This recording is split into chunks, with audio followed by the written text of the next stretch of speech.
வணக்கம்.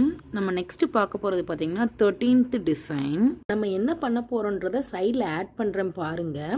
நம்ம இந்த டிசைனுக்கு எடுக்க போகிற திங்ஸ் பார்த்திங்கன்னா டியூப் பீடும் பால் பீடும் தான்.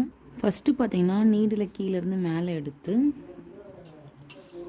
ஒரு பால் பீடு, ஒரு tube bead, next same ball bead இந்த மாதிரி ஆர்டரில் கோர்த்துக்கோங்க. நம்ம எங்கேருந்து எடுத்தோமோ அதுக்கு ஸ்ட்ரெயிட்டாக நெக்ஸ்ட் லைன் பார்த்திங்கன்னா இதுக்கு டியூப் பீடுக்கு சென்ட்ரா சேம் அதே ப்ரொசீஜரில் இங்கேருந்து ஸ்ட்ரெயிட்டாக கோர்க்கணும். எடுத்து இதுலேருந்து இப்படி கோர்க்கணும். அழகான டிசைன் நம்மளுக்கு ரெடி ஆயிடுச்சு. நெக்ஸ்ட் கிளாஸில் இன்னொரு புது டிசைனோட சந்திப்போம். Keep learning. தேங்க்யூ.